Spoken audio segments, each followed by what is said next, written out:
Buong detalye sa pagfa-followan nila sa isa't isa sa Instagram ni na Marian Rivera at Heart Evangelista. Narito ang buong kwento.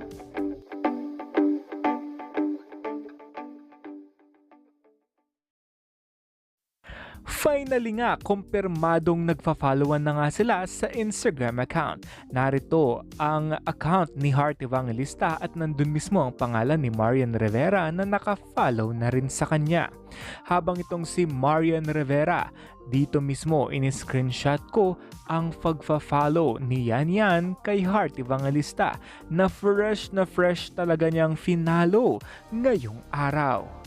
Grabe na talagang panahon ngayon, sabi nga sa isang kataga, time heals all wounds. Kaya naman balik tanaw sa 2012 noong sila'y may iringan sa paggawa ng pelikulang Temptation Island, doon mismo nagsimulang lahat-lahat kung bakit hindi sila ayos ng ilang taon. Ayon naman sa isang source, nagsimula ang iringan nila noong sila'y nagkukwentuhan at tila'y napikon itong si Marian Rivera sa sinabi ni Heart. At doon na nga nagsimula ang tila'y hindi na nga sila nagpapansinan at hindi na rin sila okay. Lumipas na ang panahon at marami nang nangyari sa kanilang mga career at personal na buhay. Parehas silang may asawa na at si Marian may dalawa na itong anak. Grabe rin ang naging career ng dalawang ito. Talagang to the top at reyna talaga sila sa kanilang mga path at sa kanilang mga ginagawang mga proyekto.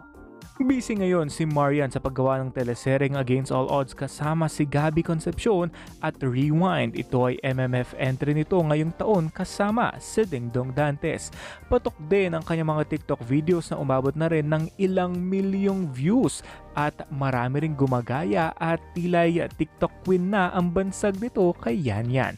Habang itong si Heart Evangelista kaliwat kanan ng kanyang mga ginagawang mga fashion show sa Paris, London, Singapore, Indonesia, mga brands, magazines na tila'y queen of collaboration talaga at fashion queen icon talaga itong si Heart Evangelista sa kanyang mga ginagawa ngayon. Kaya marami rin talaga ang mga nagbubunying mga fans ni Marian at Heart na finally nagfa-follow na sila at Instagram mutuals na nga ang reyna ng Kapuso Network, sina Heart at Marian Rivera. Napakadami rin nilang mga ginagawang mga reels, TikTok na aliw talaga sa mga fans ng dalawa. Itong si Heart Evangelista napakaganda ng mga contents at grabe rin talaga ang mga views nito sa reels. May mga issue din itong kinakaharap katulad na lamang ng kanyang asawang si Chizo Escudero na may nangyayari daw kaya naman naging cold ang kanilang relationship pero naging okay din sila eventually. Matapang na nga daw itong si Heart Evangelista tungkol sa mga nangyayaring kaguluhan kasama ang mga dati nitong glam team na sina Justin at Jeka. May mga ligasyon, bulong-bulungan pero hindi pa rin nagsasalita si Heart tungkol sa dahilan ng hindi nila pag-aayos. Patuloy pa rin na mamayagpag sa TikTok itong si Marian Rivera kaya naman ginawa rin siyang TikTok Shop Ambassador at Endorser. Grabe ka na talaga, Marian Rivera. At narito pa, fresh from the oven at mainit-init pa. Ito ay sa source ng Showbiz Banter, Merge Force, Scoop. Two female A-listers from the Stable Network will have a primetime show together this 2024. Actress A already agreed to do a show with actress B. It will be an acting showdown with a very compelling and dark story. Narito pa, a fight is inevitable. A war is coming. Grabe ang tweet ng Showbiz Banter. Hindi naman ipopost o iti-tweet ng Showbiz Banter kung wala silang reliable source sa GMA Management. Stable Network, meaning to say, may prangkisa. So Kapuso Network ito at A-listers. Iilan lamang ba ang mga A-listers sa GMA Network? Nariyan sina Heart, Marian, Carla, Jeneline, Rian, and Bea. So, sila lamang ang alam kong A-listers sa Stable Network, sa GMA Network. Kaya naman may mga samot-saring mga replies o comment doon mismo sa tinwit ni Showbiz Banter. Nandiyan sina Bea at Marian nga daw. At may mga nagsasabi na hindi daw si Marian Rivera dahil meron siyang show o teleserye na Against All Odds at next year din ito ipapalabas katambal si Gabby Concepcion.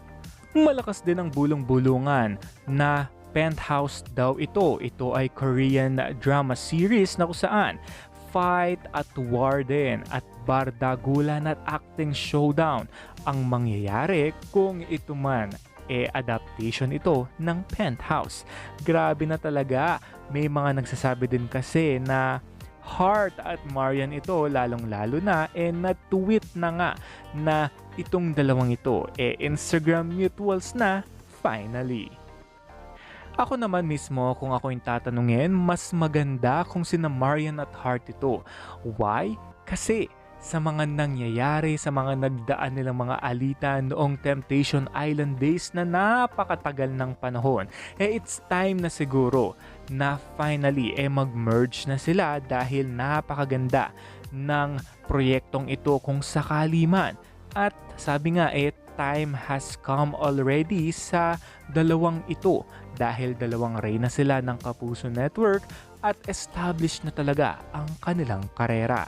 Maging ang kanilang personal na buhay stable na rin at napakaganda na rin ng kanilang buhay, may asawa at pamilya. Kaya kung sakali man masayang masaya ako kung sila man magbibida sa acting showdown teleserye na ito dahil Marian at Heart Evangelista isa sila sa mga tinitingala sa Kapuso Network. Marami ring mga events katulad na lamang ng GMA Gala 2022 at 2023 na kung saan hindi talaga sila nagkikita at sadyang hindi talaga sila pwedeng magkita dahil hindi pa rin talaga sila ayos dahil sa nangyaring alitan nga nila way back. Pero ngayon mismo, it's time to heal all wounds nga at magmahalan dahil nasa bakuran sila ng Kapuso Network na siyang puso ang mananaig. Kaya personally, napakasaya ng puso ko na Instagram mutuals na sila, meaning to say marami nang mangyayari at posible na ang dating imposible. Mahaba-haba pa naman ang 2024 at marami pang mangyayari ngayong 2023. Kaya abangan natin ang pagfa-flourish ng pagkakaibigan ni na Marian at Heart online at eventually magkikita rin sila sa isang event, magkayakapan at magchichikahan na parang walang nangyari noong sila'y mga bata pa. And that's all for now. This has been Jay Kumanangan TV. Thank you for watching.